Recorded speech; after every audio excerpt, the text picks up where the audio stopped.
Hey everyone, it's Jacqueline for Pixie Dust PhD. Today was our first full vacation day, so we're gonna go over the highlights. Stay tuned.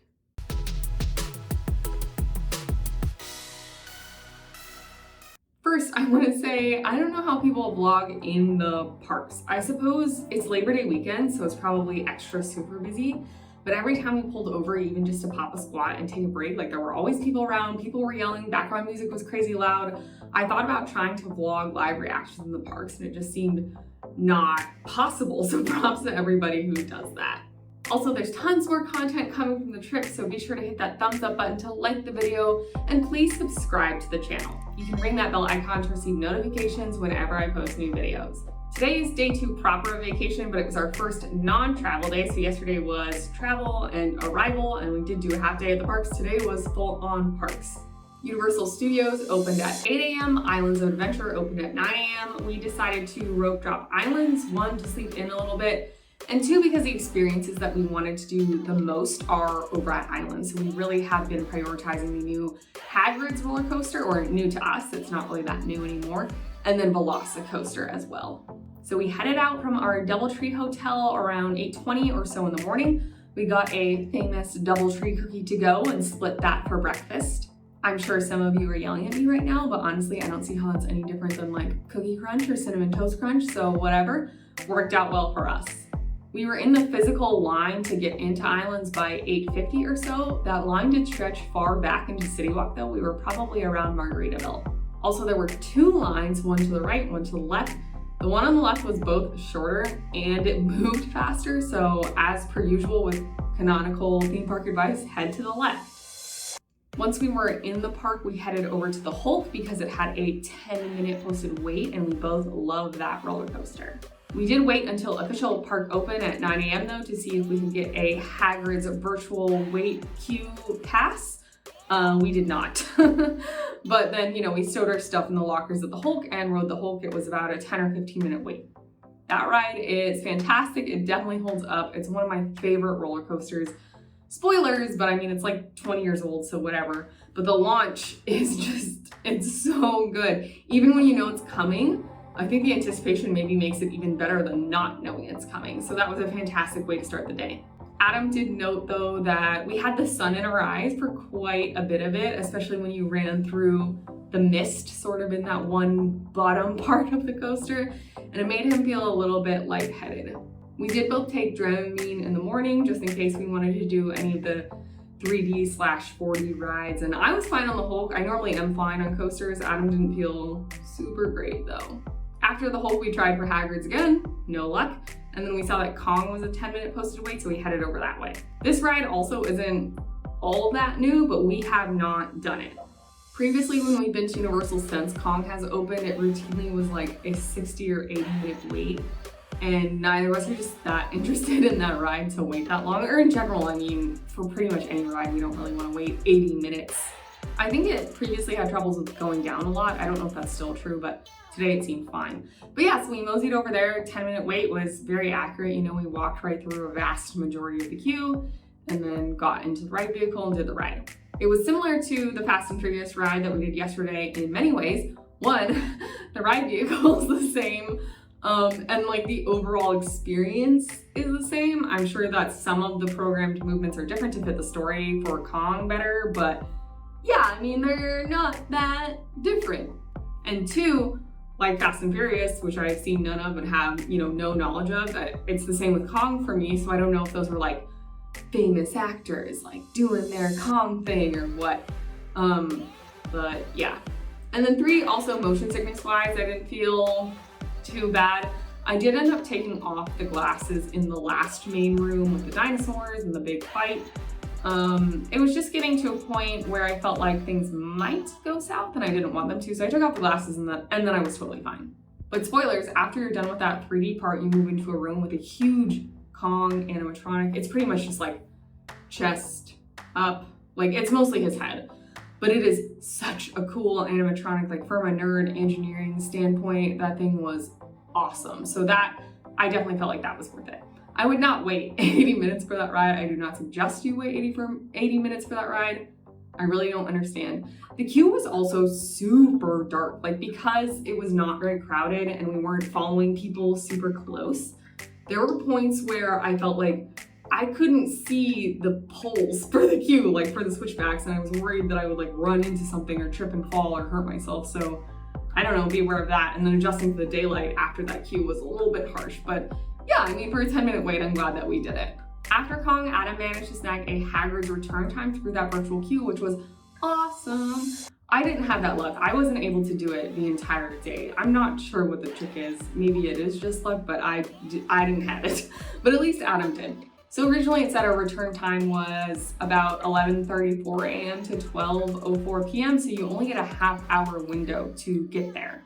Obviously, with only a half-hour wiggle room, if you get in the wrong queue at the wrong time, you could totally miss your Hagrid's window, and that would be terrible. So we're really cognizant of that moving forward.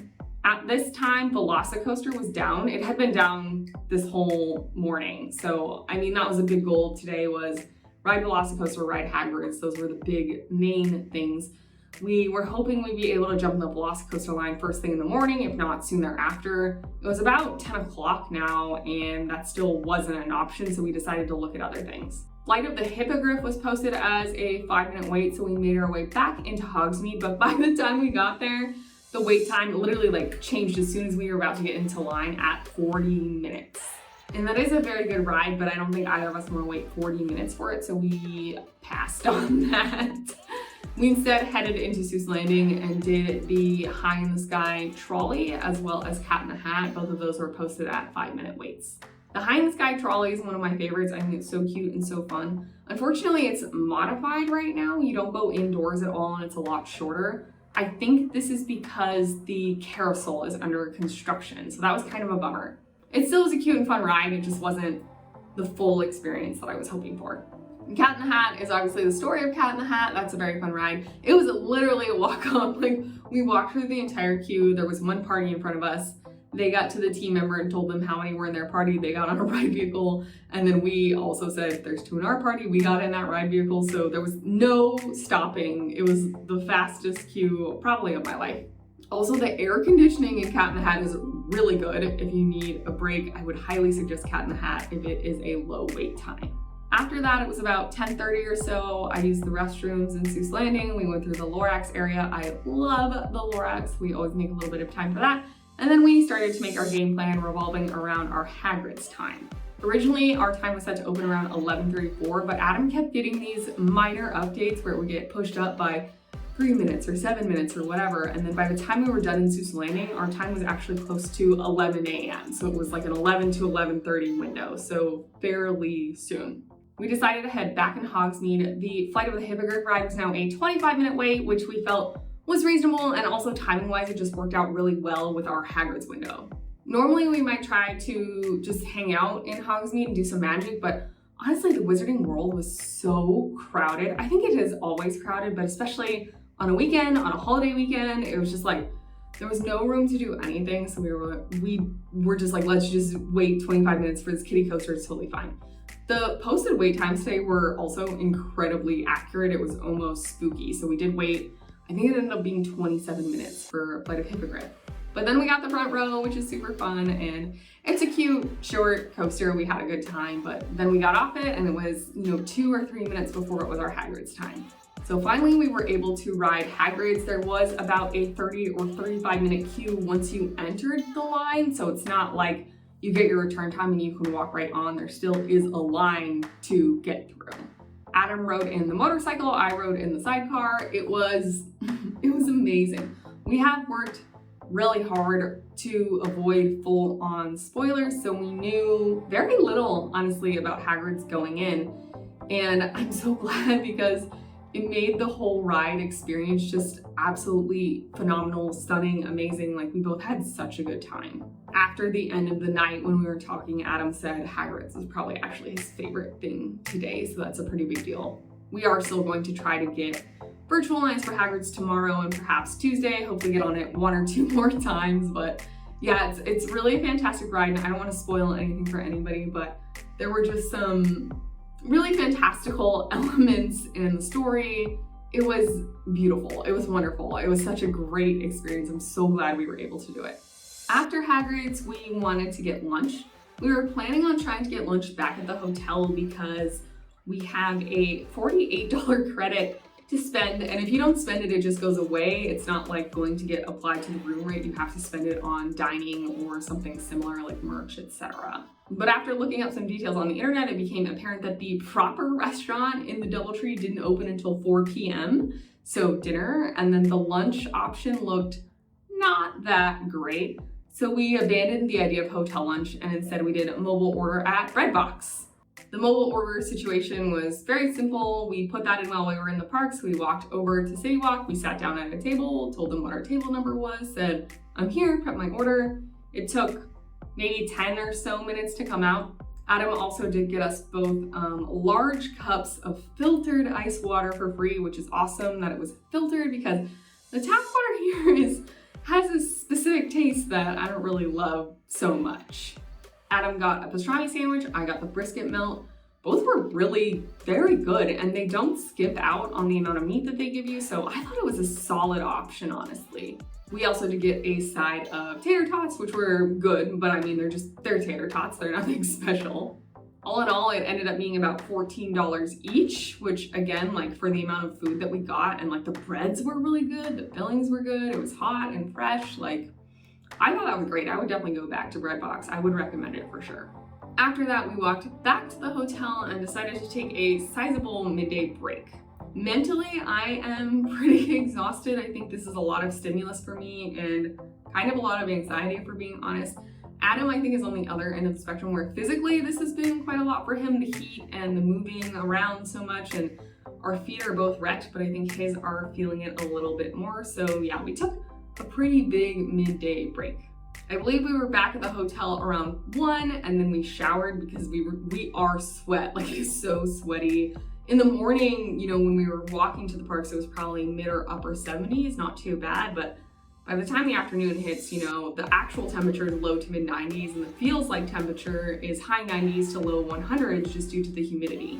Today also the air felt really still, like there weren't very many breezes, whereas yesterday we had at least gotten some amount of breeze going through, which provides quite a lot of relief.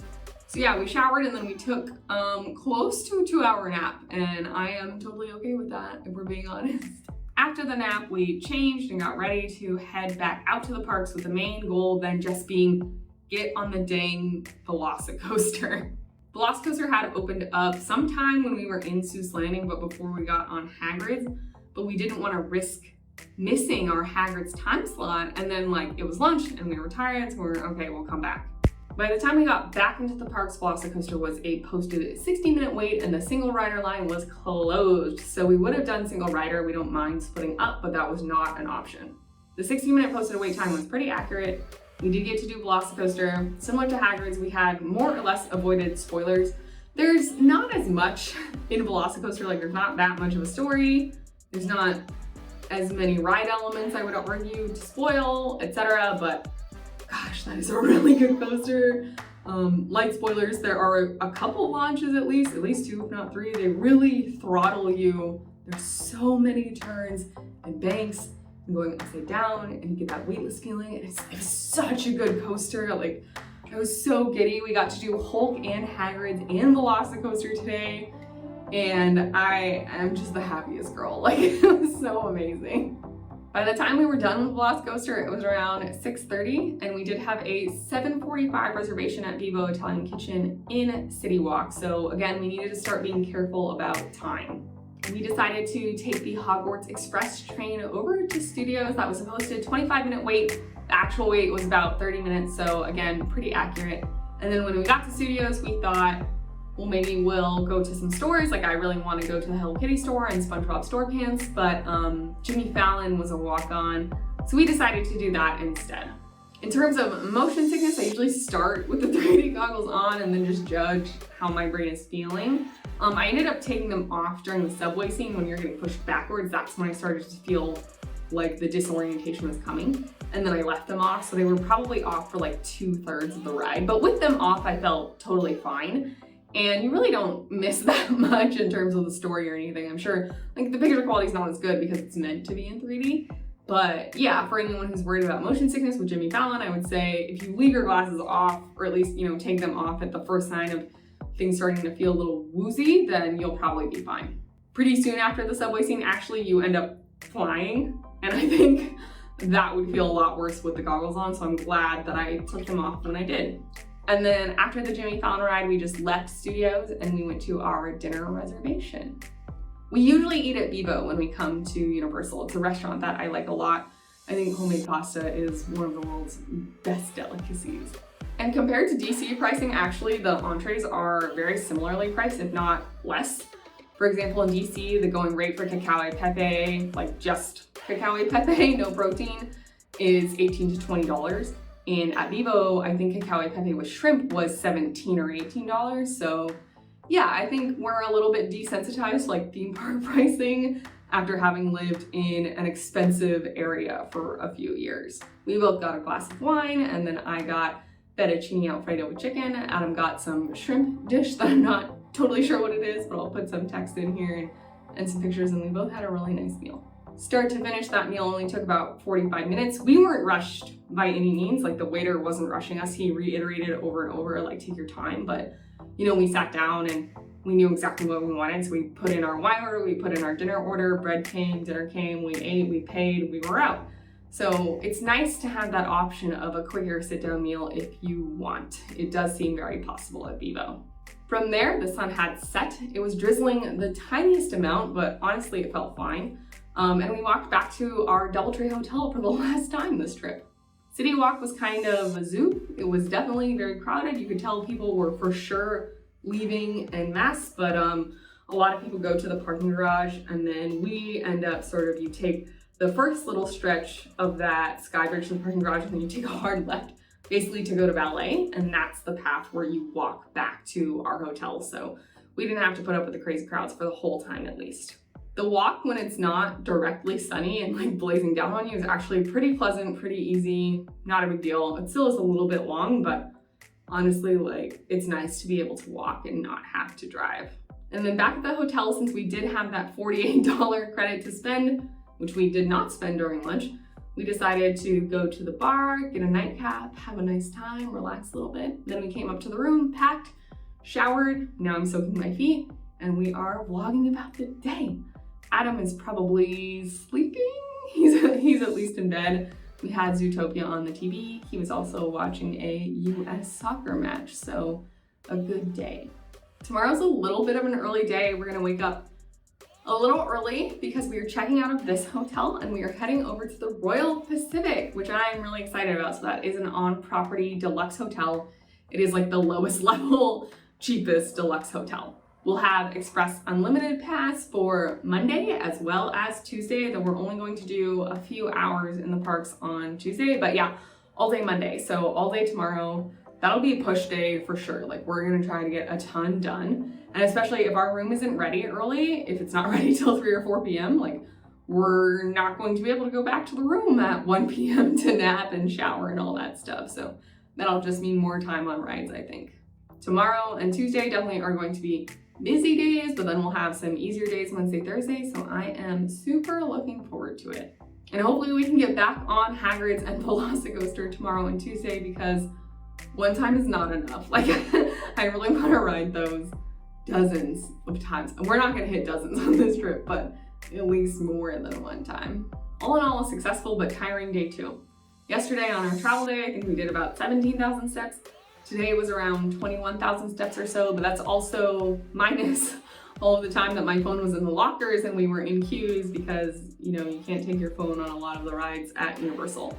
It turns out you can take them on Hagrid's, which I was surprised about, I guess. We stowed everything in the locker, but you could have kept your phone in your pocket. So if we do get back on Hagrid's, I may end up doing that just to be a little bit less bored in that queue.